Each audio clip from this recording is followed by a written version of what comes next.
হিন্দু ধর্মে অনেক পৌরাণিক কাহিনী ইতিহাস জড়িত রয়েছে বিভিন্ন দেবদেবীকে নিয়ে। তেমনি সতী পার্বতীকে নিয়ে রয়েছে এমন এক ঘটনা যা সকলেরই কম বেশি জানা, যা কিনা 51টি শক্তিপীঠের মধ্যে খুবই ভালোভাবে জড়িত। যে শক্তিপীঠগুলি হিন্দু ধর্মাবলম্বীদের কাছে একটি পবিত্র তীর্থভূমি। পৌরাণিক কাহিনী অনুসারে জানা যায় যে সত্যযুগে দক্ষ যজ্ঞে সতী শিব নিন্দা অর্থাৎ স্বামীর অপমান সহ্য করতে না পারায় দেহত্যাগ করেছিলেন। এরপর মহাদেব এই খবর শুনে বীরভদ্রকে পাঠান দক্ষকে বধ করার জন্য। সতীর সেই প্রাণহীন দেহ নিয়ে মহাদেব শিব শুরু করেন তাণ্ডব নৃত্য। এর ফলে পৃথিবীতে সৃষ্টি হয় মহাপ্রলয়, যে মহাপ্রলয় পৃথিবীকে ধ্বংস করে দিতে পারে। পৃথিবীকে এমন এক বিপর্যয়ের হাত থেকে বাঁচানোর জন্য আর মহাদেবকে শান্ত করার জন্য বিষ্ণু একটাই মাত্র পথ পেলেন, আর সেই হলো দেবীর দেহকে খণ্ড বিখণ্ড করা। তাই তিনি সুদর্শন চক্র দিয়ে দেবীর মৃতদেহকে 51টি খণ্ডে বিভক্ত করেন। দেবীর সেই দেহের অংশগুলি পৃথিবীর বুকে যে যে জায়গায় পতিত হয়েছিল, পড়া মাত্রই সেগুলি প্রস্তরখণ্ডে অর্থাৎ পাথরে পরিণত হয়। পরবর্তীকালে সেই স্থানগুলিতে একটি পবিত্র তীর্থভূমি অর্থাৎ সতীপীঠ বা শক্তিপীঠ বলা হয়। কাহিনী অনুসারে জানা যায় যে এই স্থানে দেবীর নিচের ঠোঁট পতিত হয়েছিল। আজকের এই ভিডিওতে দেবীর 51টি সতীপীঠের মধ্যে অন্যতম একটি সতীপীঠ অট্টহাস মন্দির। আজকে ভিডিওতে এই অট্টহাস মন্দির নিয়ে ডিসকাশন করব। সো হ্যালো বন্ধুরা, আমার নাম সৌরদীপ। আমি মিস্টিরিয়াস জিনিস নিয়ে ডিসকাশন করে থাকি। আজকের এই ভিডিওটি ভালো লাগলে অবশ্যই লাইক শেয়ার সাবস্ক্রাইব করে পাশে থাকতে ভুলবেন না। আর যারা নতুন আছেন তারা সাবস্ক্রাইব করে বেল আইকনটি প্রেস করে দিন। আসুন শুরু করা যাক। পশ্চিমবঙ্গ রাজ্যের বর্ধমানে কাটোয়া রেল স্টেশনের কাছে অবস্থিত এই অট্টহাস মন্দির। এখানে মায়ের নিচের ঠোঁট পড়েছিল এবং এই শক্তির অপর নাম ফুল্লরা। এটি অত্যন্ত গুরুত্বপূর্ণ একটি পীঠ এবং হিন্দু ধর্মাবলম্বীদের কাছে এটি একটি পবিত্র তীর্থস্থান। উত্তর বাহিনী নদী ঈশানের তীরে প্রায় 27 বিঘা ঘন জঙ্গলের মধ্যে অবস্থিত এই শক্তিপীঠ। মন্দিরের কাছে একটি পিকনিক স্পটও রয়েছে, যার ফলে এখানে পর্যটকদের আনাগোনা সারা বছর ধরেই চোখে পড়ার মতো। এই জঙ্গল ঘেরা নিরিবিলি পরিবেশে এই মন্দিরের অবস্থান। এখানে গাছে গাছে বিভিন্ন ধরনের বিভিন্ন রঙের প্রজাপতি আপনি দেখতে পাবেন।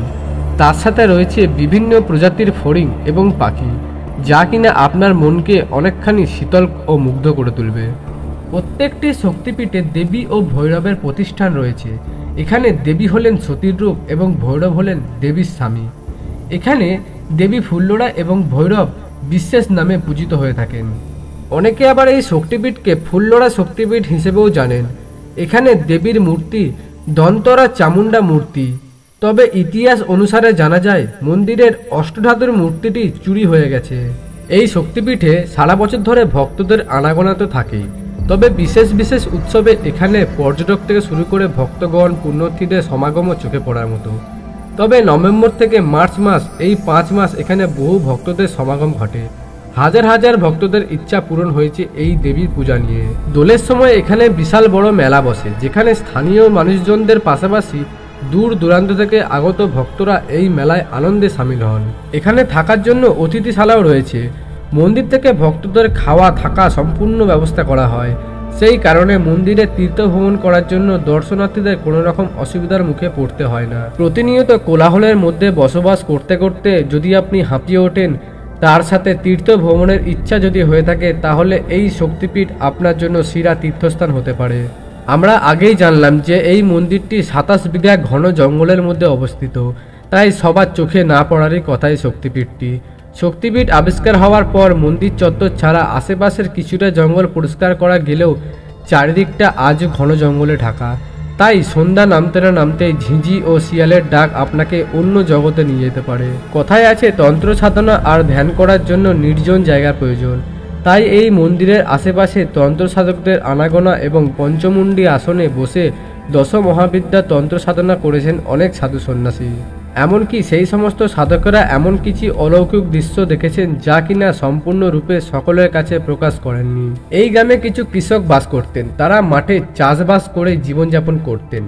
ঈশানী নদীর ধারে অবস্থিত স্থান ছিল পুরো ঘন জঙ্গলে ঢাকা, যেখানে দিনের বেলাতেও কোনো জনমানবের দেখা পাওয়া যেত না। বলতে গেলে সেই সমস্ত স্থানের দিকে কেউ কখনো ভুলেও যেতে পারত না।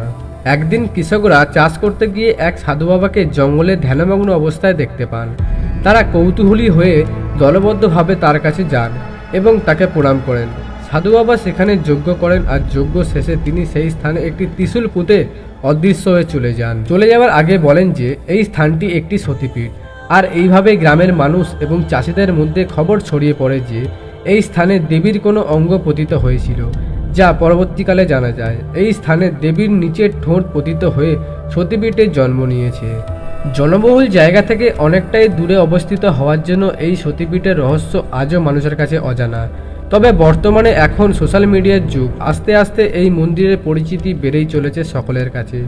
বর্তমানে মন্দিরটি খুব সুন্দর করে সাজানো হয়েছে, প্রতিনিয়ত এখানে ভক্তদের সমাগম দিনের দিন বেড়েই চলেছে। আজকের এই ভিডিওটি এখান পর্যন্তই। আপনাদের যদি এই ভিডিওটি ভালো লাগে তাহলে লাইক শেয়ার সাবস্ক্রাইব করতে ভুলবেন না। আর কারা কারা এই মন্দিরে প্রবেশ করেছেন এবং মায়ের আশীর্বাদ গ্রহণ করেছেন সেটা অবশ্যই কমেন্ট বক্সে জানাতে ভুলবেন না। দেখা হচ্ছে পরের ভিডিওতে, ততক্ষণ পর্যন্ত ভালো থাকুন, সুস্থ থাকুন। জয় হিন্দ।